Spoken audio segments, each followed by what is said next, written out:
You're listening to The Builder's Mindset with Mike DiGiovanni, presented by Amazing Mindsets.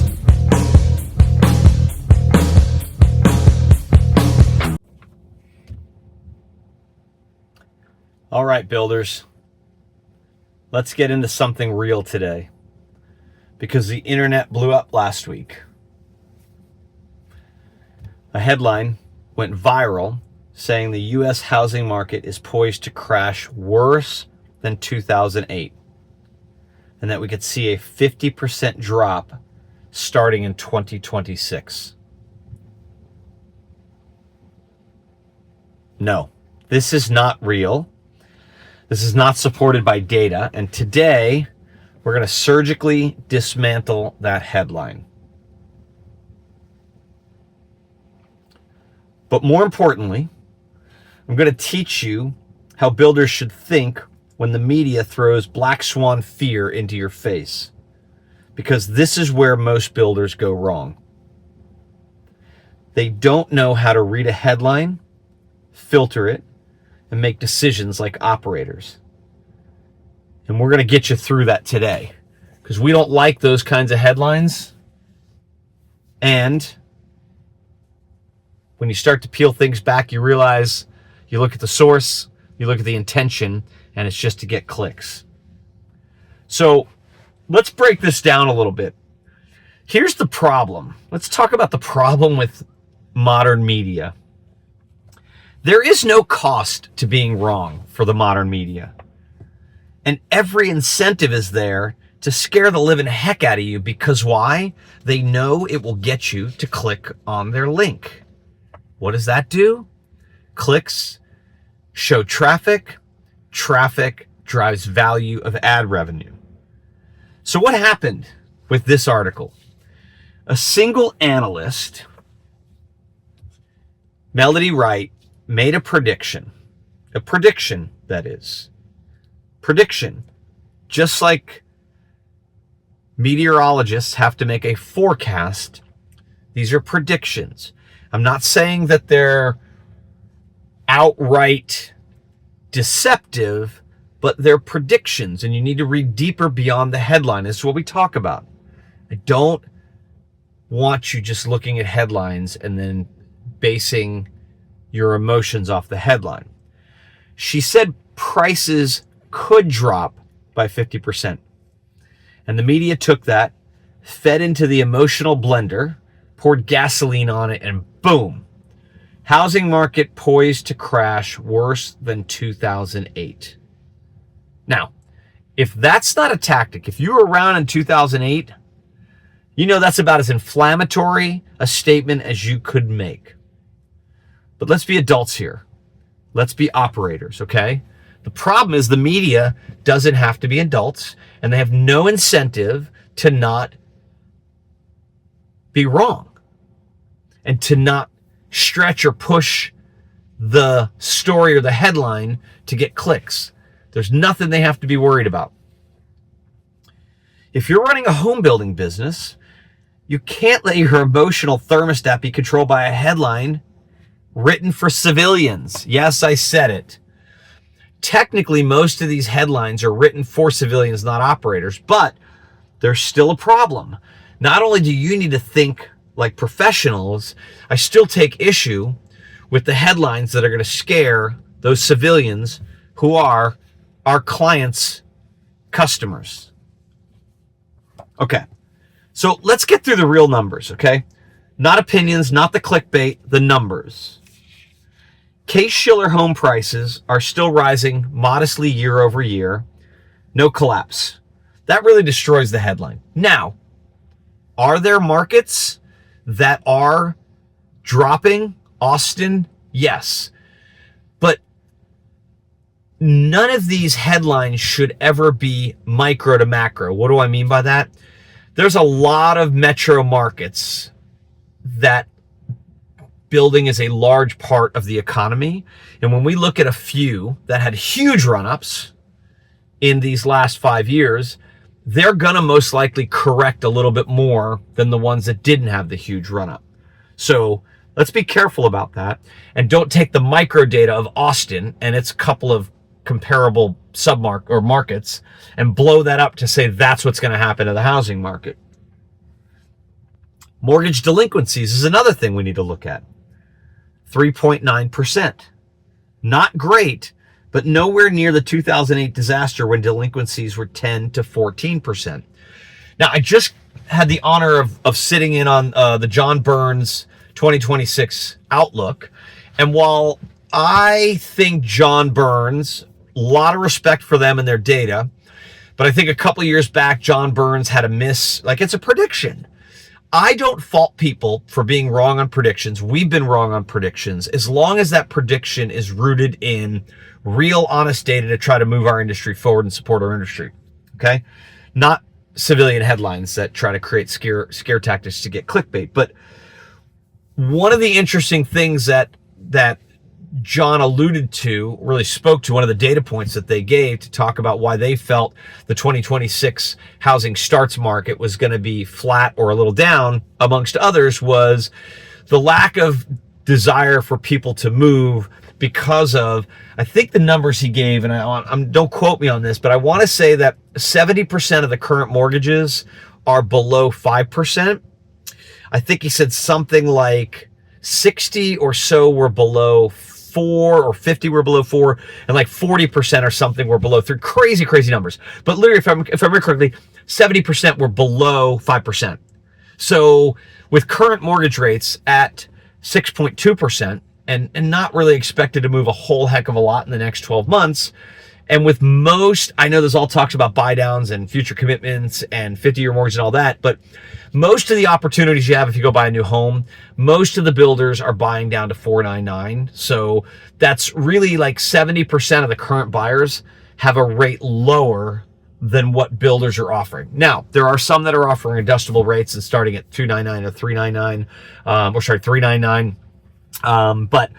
But that's creating some of these issues. But mortgage delinquencies are still not that crazy. So lender quality, prime, fixed rate, fully documented.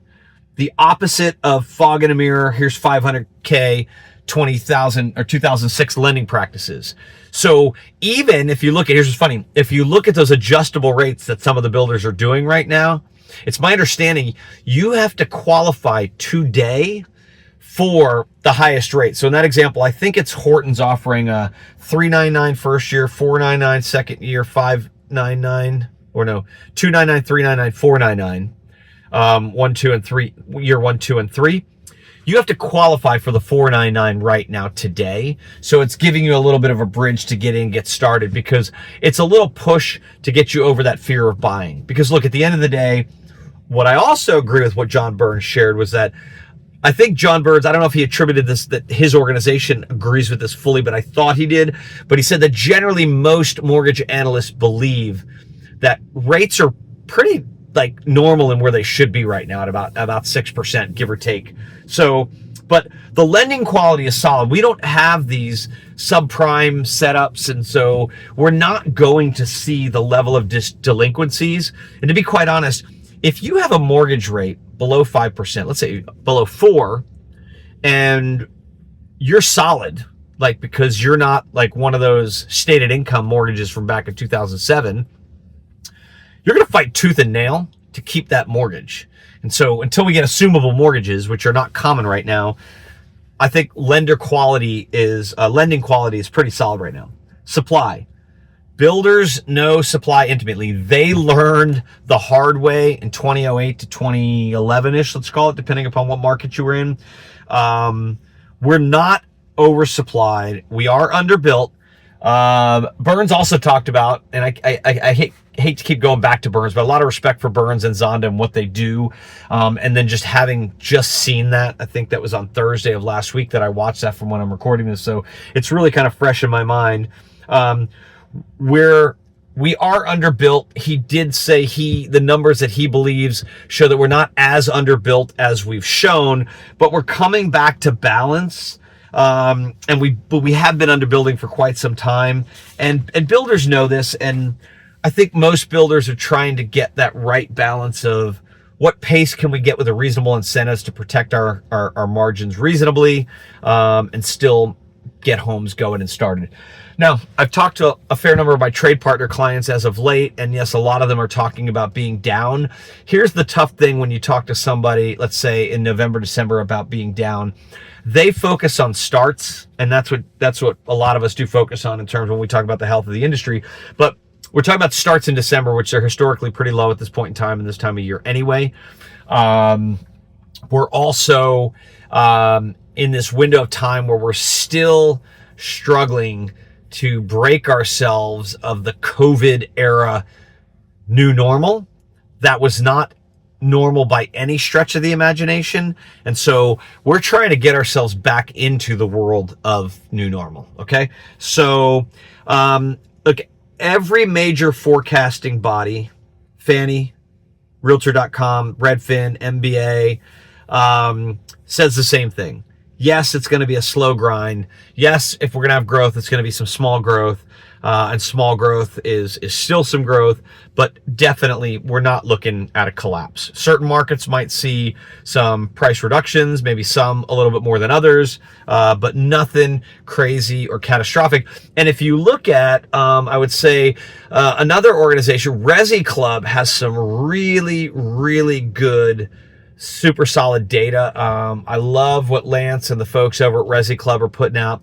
He shared something recently where if you look at the markets that had the biggest run up in price, yes, they are having the biggest decline and pullback, but still when you look over the 5-year window, numbers are up overall. So I think we're getting a little bit more into the world where from a housing perspective, and hopefully I think we won't be in this any longer. So if you look back, there have always been, like, there was the 80s SNL debacle. There was the 90s slowdown in housing. Housing has always often been cyclical, 7 or 8 good years, 2 to 3 rough years, and it's kind of prices go up and prices go down. I honestly think as we come out of this, we're going to be more steady. We're still have little ups and downs, but we're going to squeeze that down a little bit more.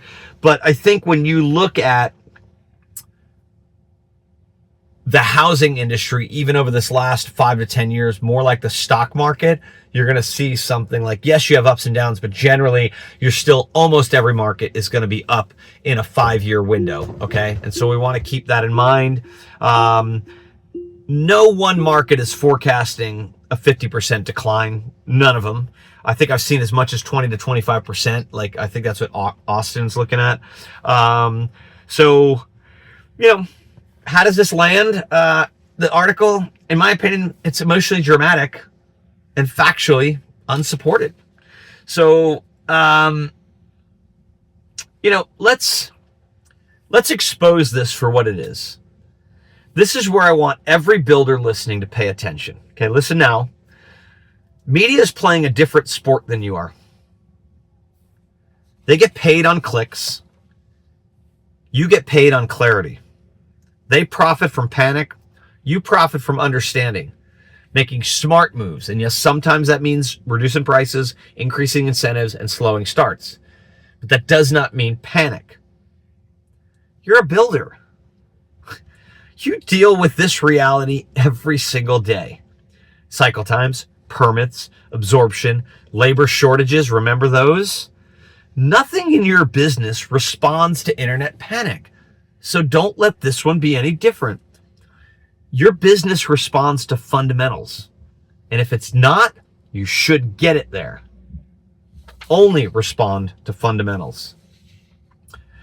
Most builders let headlines rent space for free in their head. They let noise contaminate their operating system, and it impacts their decision. Mostly where I see this is on the land purchase side. And everything I'm thinking and seeing and hearing, particularly with what John Burns said, is seeming like most land sellers, while they might be flexible to adjust terms, don't expect land prices to ease up anytime soon. Maybe stay flat for a little bit, maybe a little bit down. But so that's key right now, is you don't want to jeopardize the future growth of your business, call it mid to late 2027, by a panic decision you make today on to buy or not to buy a piece of land. Right now, I want to tell you something, that this is where leaders separate from operators. Leaders filter, operators react. We talk a lot about operations here at the Builder's Mindset, and it is key and it's important.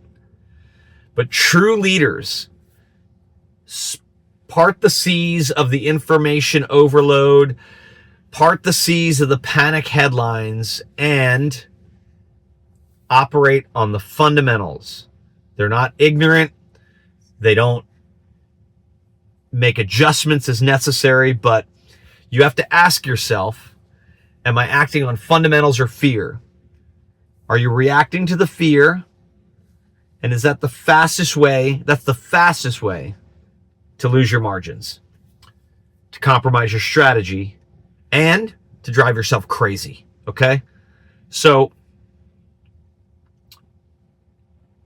let's talk about how builders should read housing crash headlines, because I don't believe this will be the last one that you see.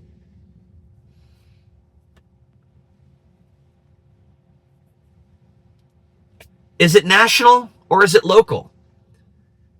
And are you concerned about the national or the local? Most builders don't operate in the national playing field.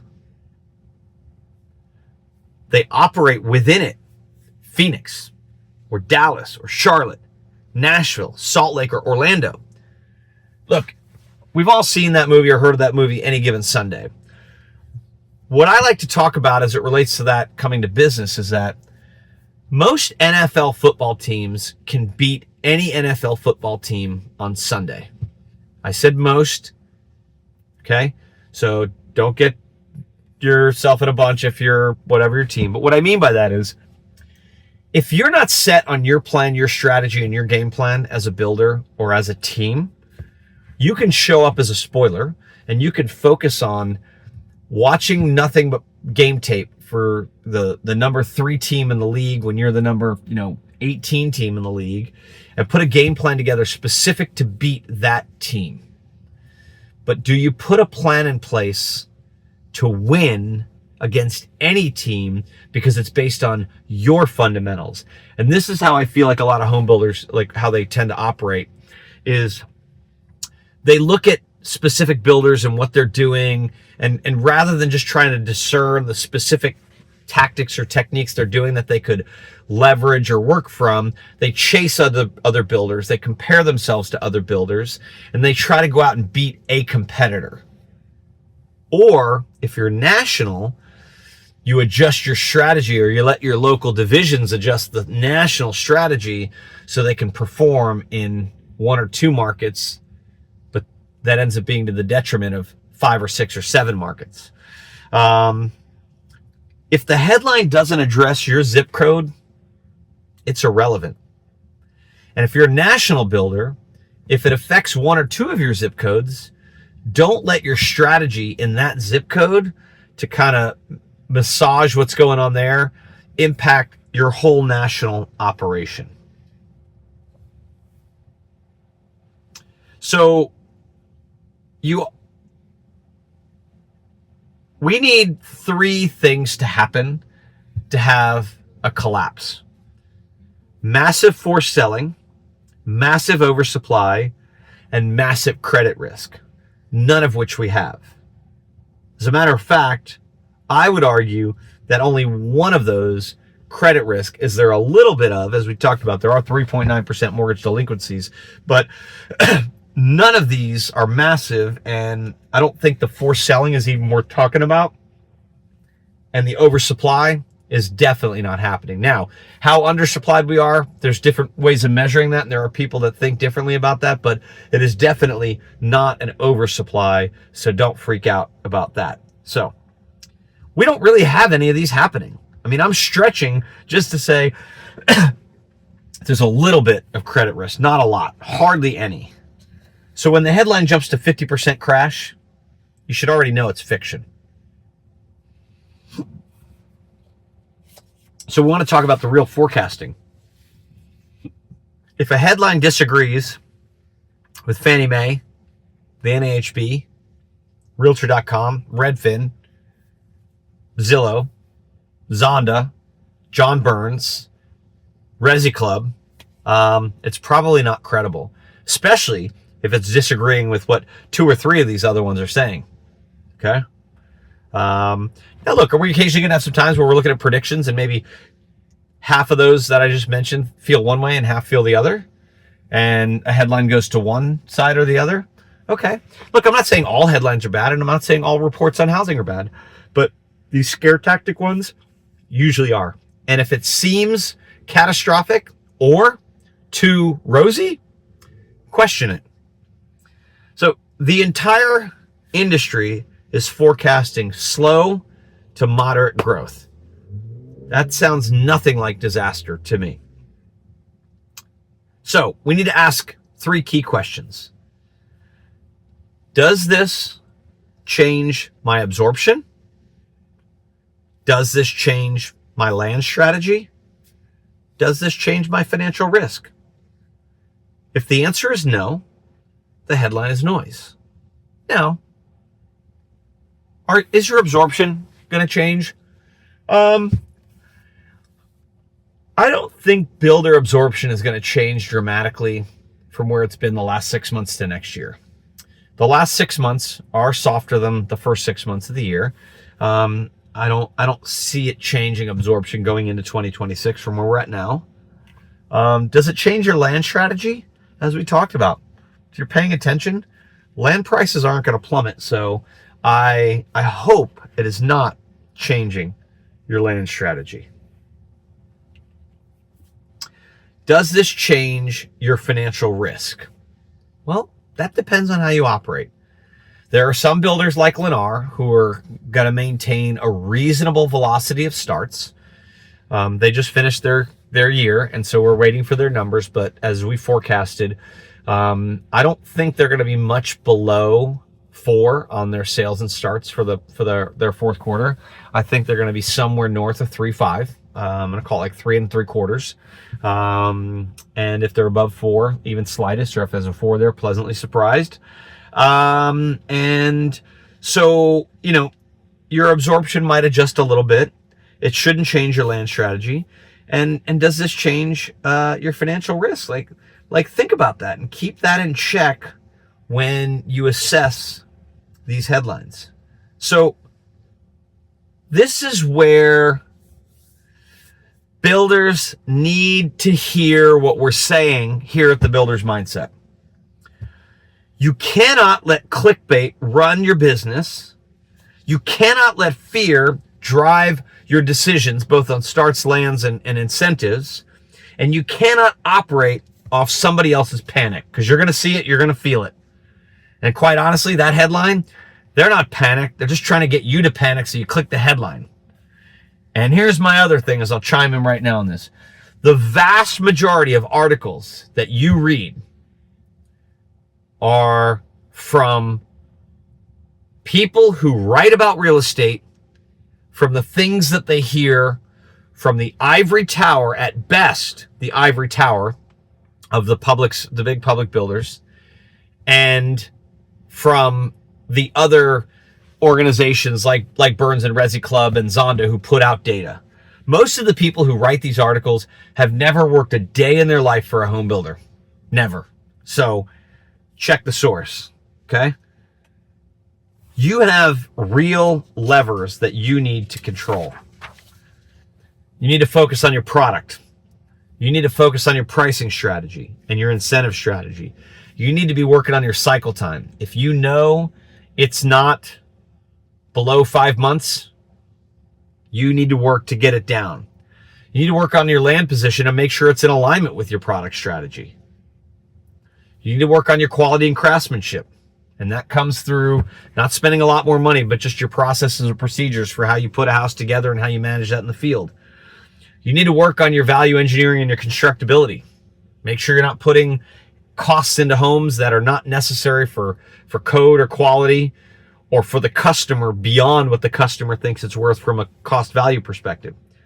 You need to be working on your relationships with your trade partners, making sure that as you're trying to get the best price out of them, you're not squeezing them to a point where they don't want to work for you anymore. Your suppliers, working with them, talking through this with them. Now it's time to give them more and better information so that they want to put you as their best client, their best customer. You need to work on your reputation. If you got a bad reputation right now and you're trying to ease up your starts or maybe spread them out a little bit further, let me tell you what, that's going to come back to bite you. And you need to work on your inventory strategy. What is your inventory strategy? Are you like Meritage, where you're still going to like everything's going to be spec sales, not going to offer things for sale until they're drywalled? Or are you going to lean more into like the build to order, say that KB is leaning more into? Headlines don't build the homes, you build the homes. So you need to be thinking about your strategy for these areas of your business. And you need to be thinking about them now. Let the media, those people who've never worked for a home builder, let them chase attention and clickbaits. You chase excellence and consistency. So here's your builder's mindset truth for the week. Scary headlines are not your enemy. They're your opportunity. Because when buyers get scared, you get to step in as the authority. You should not meet your buyers with a defensiveness on these headlines. You should meet your buyers with an opportunity of data. What's going on? All the stuff we talked about. Thinking about the housing market more like a stock market. Are you looking to buy this home and sell it in 2 or 3 years? Okay. It might work out, but there could be some headwinds for you. Are you looking to live in this house for 5, 7 to 10 years? Look at the history. Educate your buyer. Be their trusted advisor. When the negative narrative gets loud, you got to get louder with facts, authority, and building that rapport, that trusted rapport with your clients. And when other builders pull back out of fear, you stay in the game with discipline and strategy. There may be some good land deal opportunities because someone gets so scared that they back out of something and leave a hard deposit on the table. Keep your eyes and ears open for that. That's how you win in a market like this.